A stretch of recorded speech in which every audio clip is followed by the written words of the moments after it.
Before I begin this presentation, I want to make everyone watching aware of some things to potentially consider. This game has many depictions of suicide, depression, self-harm, and other anxiety-inducing scenarios that may not be suitable for someone with sensitivity towards these topics. With that being said, I will continue into the rabbit hole that is Omori.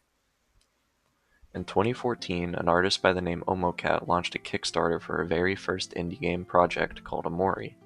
Prior to the idea of an indie game, Omori was popular for her Japanese-style webtoons and artwork on her Tumblr blog.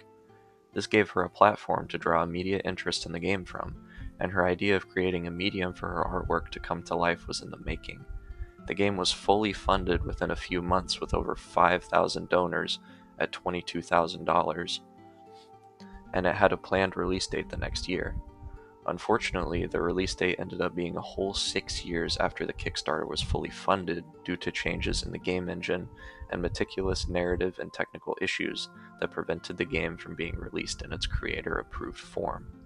As you can imagine, there was serious backlash from many impatient donors. An artist with no previous video game creation experience had promised them a huge project, and they had poured tens of thousands into a Kickstarter that quickly looked like a failed attempt from the start. No updates were given on the status of the game for years. The next planned release date was 2017, but the timetable passed without a word being said again. Eventually, after a lot of people had given up on the game, it was released on Christmas Day of 2020 to a very shocked and surprisingly impressed crowd. How could an indie game that took 6 years with little to no updates to create see all of its negative connotations suddenly disappear? How did this indie RPG, just like so many others, change people? What was so important about this little piece of art that turned it into such a fond memory for so many who experienced it? A feeling of dread that you can't seem to shake. A memory you want to forget, but it keeps creeping back into your mind, like an eerie tune revisiting you in quiet times. You try your best to drown it out. You turn your head away and pretend that there is nothing there. But it always shows back up again. It will always be a part of you, even if that part of you has to consume you completely. This feeling of dread and forgotten trauma is, at its core, what Omori is all about. Welcome to White Space. You have been living here for as long as you can remember. A young, colorless boy aimlessly walks the space with no one but himself as company. A quiet, controlled place dangling beneath a light bulb hanging from somewhere we cannot see. A white door appears, and behind it, a whole world of colors and friends exist. We are introduced to our closest friends, Aubrey, Kel, Hiro, Basil, and our sister Mari. We play a quick game of hide and seek where we run into a bully and have to take him down, in a very similar turn-based style that reminds you of the RPG Stars in Time. We continue through the vast forest below to head to Basil's house.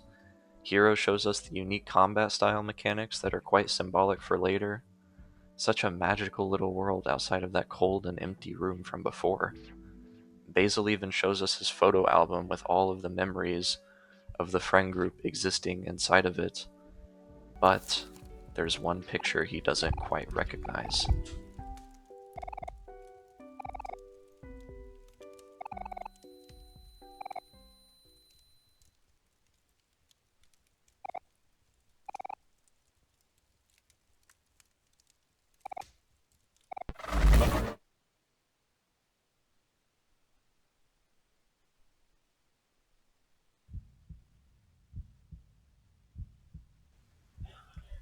The first time I played this game, my heart nearly jumped out of my chest at this moment.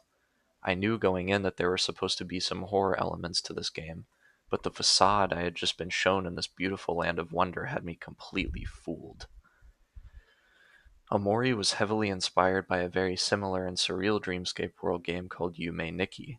In Yume Nikki, you don't exactly know why the journey you're on is important, but Omori brings a whole new perspective to the world inside of your head. What we see is what Omori is seeing, his psychological states, his transportation back to white space, and that beating in his chest. It feels so personal that it makes you resonate in a way that is almost identical to our main character. Nothing that he does not understand do we understand. Every time he puts that knife into his stomach to wake himself up, your stomach churns. Every time you look in the mirror, you just pray that there isn't something behind you. Over the course of the game, we begin to understand the context of Omori's dreamscape and how it relates to the main plot. Omori's real name in the world is Sunny, a young boy who hasn't left his house in years, has friends who have long grown apart from each other, and his sister Mari is dead. As the dreamland journey goes on, the truth of Sunny's odd visions and darkness inside start to be more explanatory. When he wakes up in the real world, there is almost always a physical embodiment of the fears his friends in the dreamscape mention that attack him. The impact of this game goes far beyond the enjoyment it brings on the surface level. The topics Omocat include in her project were ideas that people are very sensitive toward. The depression, fear of loss, and fear of change were all ideas brought on by the creator's personal experiences. She felt that her experiences would help her convey these subjects in a way that was realistic and relatable. The emphasis on the emotions of the characters and enemies set this game apart, both combat-wise and story-wise. The soft piano and the creaking of the violin in every track relates to the story and the personal impact of each of our main characters. Being sad makes you gain defense, while being scared makes you unable to do damage at all. While this game was heavily influenced in its combat and RPG mechanics by games like Earthbound and Yume Nikki, Omori used Omocat's signature nostalgic touch in its art and atmosphere. We start to see these emotions bleed through both Sunny and his friends as the story progresses. The broken version of his friends experience meltdowns in the real world, as it is clear that Sunny has been hiding from confronting them about Mari's death for a long time now. The emotions we use in the combat system directly correlate with how each character responds to the tragedy of Mari's death. Hiro experiences sadness, Aubrey experiences anger, and Kel tries to stay positive and happy so others do not have to worry. Basil disappears from the dreamscape, and the main goal inside the world shifts to how and where to find him. Omori and his friends go through countless fights, barely avoiding death directly related to his fears multiple times. Slowly but surely, we begin to learn bits and pieces of why this world existed in the first place. Omori faces his fear of spiders, heights, and drowning, but every time something related to his sister's death appears in the dreamscape, he is sent straight back to white space. Every time Basil's shadow appears before him, he is reminded of something suppressed deep within his subconscious. The group begins to forget who Basil is and what he even looks like. His identity and presence in Sunny's mind starts to completely fall beneath the facade. Then, once Omori and his friends have finally completed their search empty-handed, the truth hits him right in the face. Welcome to Black Space. Everything in the game up until this point has led you directly to this place. You may remember how controlled and organized white space was, even though it was empty. White space allowed total isolation from any thoughts or urges from the outside. Black space is different. It is cluttered and chaotic. Every door leads to a horrific encapsulation of Sunny's deepest and darkest memories. His fears and moments that are too dark for his subconscious to handle live deep within this place that he had hidden away for so long. The deeper into Sunny's mind we go, the more distressing and damaging each door becomes, a suppression of memories that only shows itself now because of Sunny's willingness to find the truth. His journey up until this point reminding him and us of how much his friends really mean to him. It is here that we learn Omocat's other reasoning for creating this masterpiece besides the artistic expression. This game is a lesson. It is a very human-like depiction of our choices and mistakes that lead to consequences. A realization that deep within all of us, something that we do not want to see exists. A symbolic expression of how the human subconscious suppresses. Sunny had something to do with Mari's death, and Basil knows about it. Ever since the beginning of the game, every interaction Sunny and Basil have had has been one of shared trauma. Sunny's mind has literally tried to suppress Basil from entering his dreamscape. His erasure is confirmed by his friends forgetting who he is, his presence in black space, and Omori's constant attempts to kill him inside of black space. No matter how many times the path is concealed, the flower boy will always find it. With this, Omori separates himself from Sunny in the same way we watched him try to do throughout the whole story. Sunny could not bear to live out his dreams as himself, so he took on the avatar Omori to be him instead. There are two options from here on out: continue or give in. Telling the truth is hard, especially when your mind has spent so long storing it away, but so many have suffered as a result of the unknown, and Sunny is a victim of suffering too. His traumas constantly pop up in his fantasy and are a reminder that he is just human like the rest of us. So after spending time reconnecting with your friends who have suffered and fixing the photo album that brings all of your memories together, you as the player decide the fate of Sunny. Will he save Basil, or will he stand by as one of his closest friends suffers knowing the truth alone?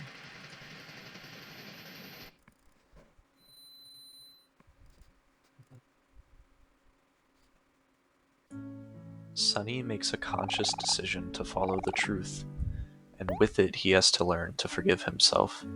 Omocat and the rest of the developers do a fantastic job of showing how one's repressed memories can be re-experienced when Sunny enters white space once more as himself. He breaks the light bulb holding this fragile place together and comes face to face with the memories that he had locked deep in his mind. The facade is over, the dream world is reality, and Sunny's therapeutic encounters with his friends lead him to march ahead in his flashbacks. Each photo down the long path gives us a small clue of what transpired that day, which is a testament again to how realistic and personal the developers wanted these moments to be like. Traumatic memories are usually repaired and remembered in fragments from places, sounds, and imagery. We put the pieces together like a puzzle in our minds, as some details can be more traumatic and hard to remember than others. Sunny killed Mari that day. His frustration with her perfectionist attitude towards their upcoming duet made him lash out and shove her down the staircase, along with his violin, after an argument. She died when she landed. Basil, who arrived moments before, gave a distressed Sunny the idea to hang her in the backyard and frame it as a suicide. But after all the grief and shock Sunny experienced in that moment from his monumental accident, he looked back at his sister swaying in the wind. You shouldn't have looked, Sunny. You just shouldn't have looked. The fight with Basil feels a lot like the fight between James and a version of his deceased wife Maria in Silent Hill 2, as it is less about winning the fight and more about getting the main character to realize his wrongs and come to terms with the truth. You want to run, but you are too scared. Basil believing that he has to physically fight Sunny to save him from something behind him is another side effect of the shared psychological torment they have experienced. Basil literally wants to rip the truth out of Sunny, as they have both suffered in silence for 4 years. Sunny's decision to save Basil from their shared trauma is the growth we desperately wanted him to experience. Sunny's persistence is a result of the player's persistence. The game asks you many times if you want to give up, but the persistence of the player is what drives Sunny to come to peace with his trauma. As the physical fight ends in them both unconscious, Sunny's final battle for acceptance begins. Regret is something that gnaws deep at your soul. It's easy to look back at a time in your life and say, I wish everything could be this way again. But the truth is that even when times change, holding those memories dear will propel you forward more than any longing will ever be able to. Sunny made an irreparable mistake, but coming to terms with it required him to face his fears and reconnect with those he thought he had lost. Fixing that violin that fell along with Mari and putting it back together is Sunny's cry out that he is ready to fix what he shattered. Even if things will never be the same without his sister, reclaiming his identity as her duet partner and uncovering his buried parts was the only way he could continue living to remember her. Omori is a symbol of Sunny's unwillingness to remember the tragedy, but Sunny perseveres and defeats him with the sweet duet he never got to perform with Mari years ago. This acceptance and this struggle to overcome is truly something special. Sunny loved his sister more than anything. He loved his friends more than anything. Even when Omori told him that everything was his fault and they would never forgive him, we came to love him, Mari and his friends, because of him. No matter what your mind tells you to bring you down, there is always a chance to change, overcome, and live. It always starts with you. That is what Omori is all about.